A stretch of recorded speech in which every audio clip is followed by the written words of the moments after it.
सत्य नाम आप सभी को मेरी तरफ से साहिब बंदगी। पिछले पार्ट में हमने यह जाना था कि कबीर साहिब बताते हैं कि धर्मदास जी के घर में पहली संतान कौन होगा और दूसरी कौन होगा तथा कबीर साहिब के नाम से कबीर पंथ इस संसार में चलाएंगे। इस 12 दूतों में एक मृत्यु अंधा नामक दूत सुकृत अंश धर्मदास जी के घर पैदा होगा, ऐसा भी बताया गया था। तो चलिए आगे की स्टोरी इस पार्ट में जानते हैं। ज्ञानी जी ने निरंजन से कहा, हे धर्मराय, जो कुछ भी जैसा वरदान तुम मुझसे मांगोगे उस चरित्र को मैं भली भांति जानता हूँ।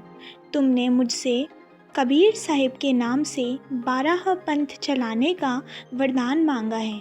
वह एक तरह से मेरे विशुद्ध कबीर पंथ अर्थात अमृत के समान कबीर पंथ में जहर डालने का काम किया है।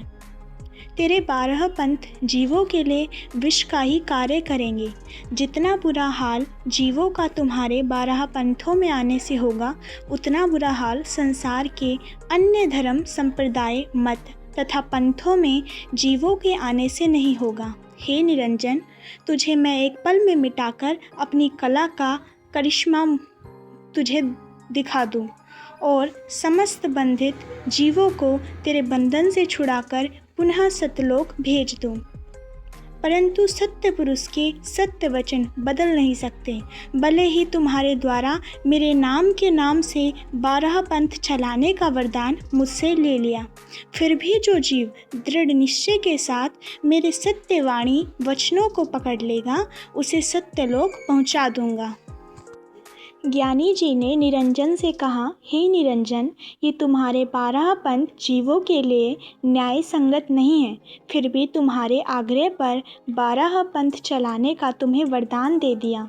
पहले तुम्हारा दूत धर्मदास जी के घर में पैदा होगा और पीछे सत्य पुरुष के अंश अथवा स्वरूप अवतार लेंगे। समुद्र तीर पर मैं जाऊंगा और जगन्नाथ के मंदिर को बनाऊंगा। इसके बाद मैं सत्य पंथ चलाकर जीवों को सत्यलोक पहुंचाऊंगा।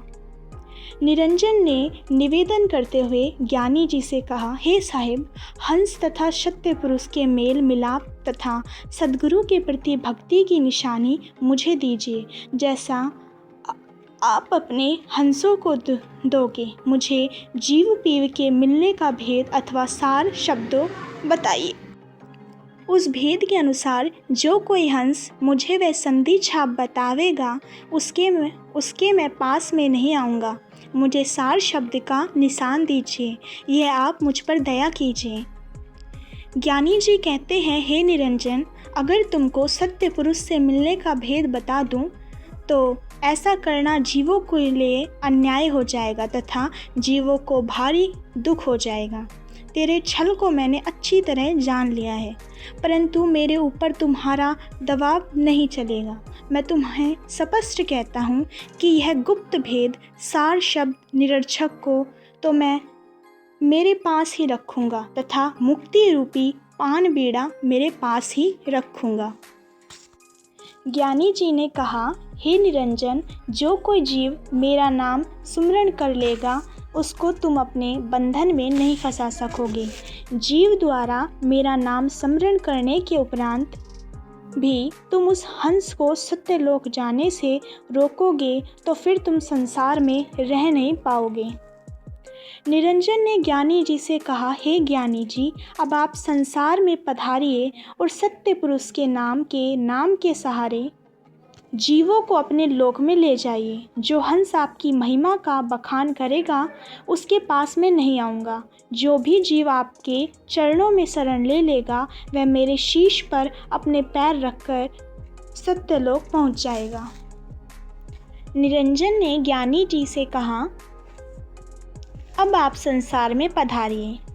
निरंजन ने प्रायश्चित करते हुए कहा, हे क्षमावान पुरुष, मैंने आपके सामने धृष्टता अथवा चपलता का व्यवहार किया है, इसलिए कि आपको पिता समझकर लड़कपन किया है। हे प्रभु, क्षमा कीजिए। हे क्षमा पुरुष पिता के समक्ष बालक करोड़ों गलतियां करता है, परंतु फिर भी पिता अपने हृदय में उस बालक की गलतियों को कतई अनुभव नहीं करते। अगर पिता बालक को घर से निकाल दे तो फिर उस बालक को संसार में रहने के लिए कोई जगह ही नहीं है, और उस बालक की रक्षा करने वाला कौन है? इतना कहकर निरंजन ने ज्ञानी जी के भी चरणों में माथा टेक दिया। तब ज्ञानी जी ने निरंजन को आशीर्वाद देकर संसार की ओर प्रस्थापन किया। कबीर साहिब धर्मदास जी से कहते हैं कि मैंने निरंजन को देखा, वह अधीर हो चुका था।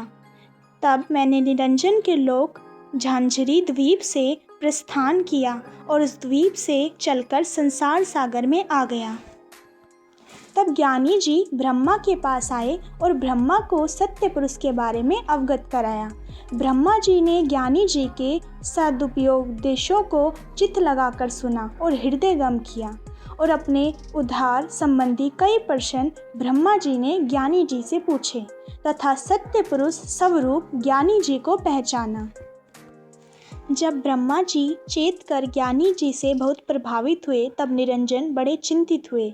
निरंजन ने सोचा, अगर मेरे बड़े पुत्र सृजनहार ब्रह्मा पूर्ण रूप से सत्य पुरुष को समझ गए तो फिर मेरा सारा खेल ही चौपट हो जाएगा और ब्रह्मा सत्य पुरुष की ओर आकर्षित हो जाएंगे। जो मन है वह निरंजन का ही रूप है। ब्रह्मा के मन में तो निरंजन थे ही। निरंजन ने ब्रह्मा के मन को तुरंत ज्ञानी जी के प्रभाव से हटा दिया और अपनी तरफ आकर्षित कर लिया। इस प्रकार निरंजन द्वारा ब्रह्मा के मन तथा बुद्धि को पलटने का पर ब्रह्मा फिर सत्य पुरुष की सूध बुध भूल गए और पुनः ज्ञानी के सामने ही निरंजन के गुण गाते हुए ज्ञानी जी से कहने लगे, हे ज्ञानी जी, निरंजन ही निराकार है तथा 3 गुणों से रहित निर्गुण है एवं निरंजन का कभी नाश नहीं होता। वह तो अविनाशी है।